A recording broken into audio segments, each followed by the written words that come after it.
नमस्कार, मैं हूं आपके साथ अनुष्का और आप देख रहे हैं न्यूज समाचार जनता की आवाज। आइए रुख करते हैं आज की खास खबरों की ओर। मैं सुशील विश्वकर्मा, मैगलगंज, जिला लखीमपुर खीरी, उत्तर प्रदेश। मैंने 2017 में इंस्पेक्टर घनश्याम राम बा एसआई सुरेंद्र सिंह का घरेलू फर्नीचर थाना मैगलगंज में बने सरकारी आवास में बनाया था, जिसकी बनवाई की बात हमारी 3 लाख रुपए की तय हुई थी। उसमें काम करते रहे, पैसे मांगते तो ऐसे 1000 500 रुपये करके 14,000 रुपये घनश्याम राम और 36,000 रुपये सुरेंद्र सिंह ने दिए थे। टोटल 50,000 रुपये हमको मिले थे। 2.5 लाख रुपये हमें नहीं मिले।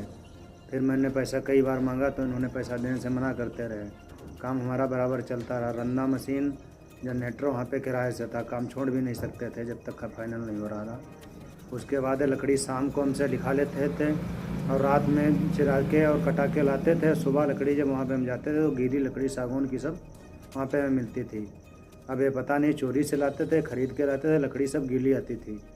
उसके बाद वन विभाग ने जो है एप्लीकेशन किसी ने दी होगी, बहुत से लोगों के साइड में इधर उधर के चोरी में पेड़ कटे थे, तो उसमें वन विभाग ने लकड़ी जब पकड़ी, लकड़ी मैगलगंज में काम थाने में चल ही रहा था, तो थोड़ी मशीन और जनरेटर था हमारे पास, तो मैंने किराए पे था तो कुछ समय थोड़ी लकड़ी बची, थोड़ा काम बचा था, तो मैंने सोचा कि मशीन जनरेटर वापस दे दो जिसकी किराए से है।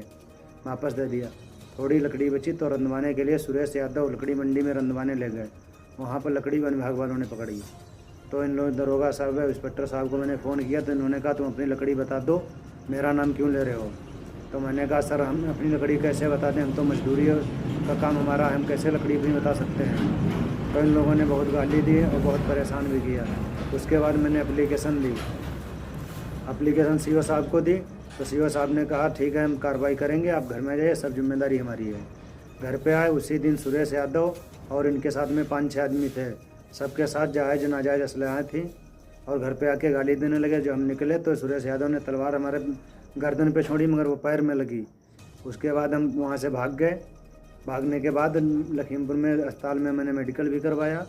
मेडिकल कराने के बाद फिर पुलिस बराबर जो है हमको परेशान करने लगी, इधर उधर के बहुत से पुलिस वाले हमें ढूंढने लगे। फिर वहाँ से हम पलायन करके हमारा पूरा परिवार दिल्ली के लिए भाग गया। हम लोग दिल्ली में मजदूरी करते रहे, खाते रहे। इधर सीओ साहब ने अपनी मनमर्जी से जांच रिपोर्ट दाखिल कर दी। उसके बाद जब वापस में आया तो सीओ साहब से मिला तो उन्होंने कहा उसमें कुछ नहीं हो पाएगा, वो कुछ नहीं देंगे, जाओ जो करना हो करो जाके। उसके बाद मैंने एडिशनल साहब को एप्लीकेशन दी, उच्च अधिकारियों को एप्लीकेशन दी, बहुत सी एप्लीकेशन दी। उसमें एडिशनल साहब ने जांच की 2019 में। एडिशनल साहब की जांच में इंस्पेक्टर घनश्याम राम व सुरेंद्र सिंह दोषी पाए गए। उसके बाद एसपी साहब ने वॉलंटी लगा दी, उनकी नौकरी पर निंदा लेख अंकित कर दिया, मगर मजदूरी का पैसा हमारा अभी तक नहीं मिला। 2022 में वाइफ ने भी आत्महत्या कर ली, इसी पैसे के चलते। पैसा फंसा हुआ था, नहीं मिल पा रहा था, पैसे की दिक्कत थी इसी चक्कर में। तो उसके बाद ससुराल वालों ने कहा भी नहीं कुछ, मगर घनश्याम और सुरेंद्र द्वारा बराबर उन लोगों पर दबाव बनाया गया। इसके चलते 1.5 महीने बाद मुकदमा हमारे पे लिखाया गया, फर्जी 306 का। उसमें हमारा कोई रोल नहीं था। उसके बाद बराबर घनश्याम राम और सुरेंद्र सिंह के आदमी, यहाँ लोकल के बहुत से लोग ऐसे हैं जो कि उनके बहुत खास चिमचा हैं, बैठ के उनके साथ चाय पीते दलाली करते हैं। वही लोग बराबर जो है लोगों द्वारा मारने की धमकी और परेशान करते हैं। आए दिन कहीं पर पहुंचो तो गाली भी देते हैं, परेशान भी करते हैं, और कहीं कहते हैं कि मजदूरी नहीं मिलेगी। एक बार जानलेवा हमला हुआ, उसमें बच गए, अब बच नहीं पाओगे, जान से मार दिए जाओगे, इसलिए तुम इंस्पेक्टर और सुरेंद्र के खिलाफ एप्लीकेशन देना बंद कर दो, कुछ नहीं कर पाओगे। शासन प्रशासन पैसे वाले आदमी हैं, जहाँ भी तुम जाते हो वहाँ वो पैसे दे देते हैं, कुछ नहीं होगा तुम्हारा। अब मैं बहुत परेशान हूँ। उसके बाद एंटी करप्शन में मैंने एप्लीकेशन दी है। एप्लीकेशन के बाद एंटी करप्शन जो है एक्शन में है, इस समय कार्रवाई चल रही है, एप्लीकेशन चल दी है। उसके बाद जो है खबर भी चल रही है। खबर चलने के बाद इस समय जो है घनश्याम राम और इंस्पेक्टर साहब बराबर जो है कई लोगों से बताया कि सुशील को मरवा देंगे, रहने नहीं देंगे। हम बहुत परेशान हैं, कोई पता नहीं किस समय क्या हमारे साथ हो सकता है। अगर कोई घटना हमारे साथ होती है उसके जिम्मेदार इंस्पेक्टर घनश्याम राम व सुरेंद्र सिंह दरोगा जी ही होंगे। पुलिस प्रशासन यहाँ से कोई भी कार्रवाई हमारी नहीं करने के लिए तैयार है। बहुत एप्लीकेशन थाने में दी हैं, सीओ साहब को दी, एडिशनल साहब को दी, एसपी साहब को दी। एसपी साहब के पास जाते हैं तो एसपी साहब कहते हैं हमारे विभाग की जांच होनी थी, जांच हो चुकी है, अब आप अपने हिसाब से देख लीजिए।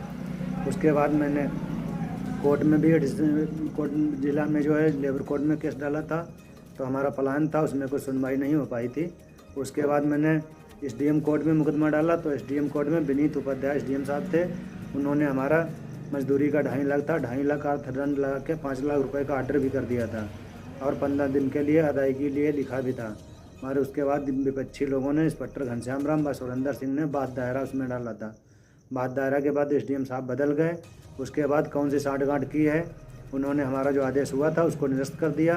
अब बात दायरा स्वीकार करके पुनः एप्लीकेशन में तारीखों में फाइल हमारी चल रही है, जबकि किसी को न्याय मिलना पूरा तो उसमें था, मगर किसी प्रकार से हमको न्याय नहीं मिल पाया है। बराबर आए दिन लोगों द्वारा परेशान किया जा रहा है। अब हम छोटे छोटे बच्चे हैं, परेशान भी हैं, क्या करें क्या ना करें, कहाँ रहें। एंटी करप्शन द्वारा जो है मदद मिल रही है, मगर उसमें भी इन लोगों को बहुत तकलीफ़ हो रही है। बराबर जो है हमको जान से मारने की धमकी लोगों द्वारा दिला रहे हैं और कह रहे हैं, और सुरेश यादव भी कह रहे हैं कि जहाँ कहीं मिलोगे वहाँ मार दिए जाओगे। इसलिए हम एक बार हमला कर चुके हैं। सुरेश यादव थे, इनके साथ में 5-7 लोग लोकल के ही थे, सबको हम जानते हैं, नाम भी कुछ लोगों का जानते हैं। ज़रूरत पड़ेगी हम सबको बता भी देंगे, सबका घर भी जानते हैं जिन लोगों द्वारा हमला किया गया था। अब हाथ जोड़ के निवेदन है, सब लोग हमारा साथ दें, तो हो सकता है मजदूरी का पैसा मिल जाए, इन लोगों पे कोई कार्रवाई हो जाए।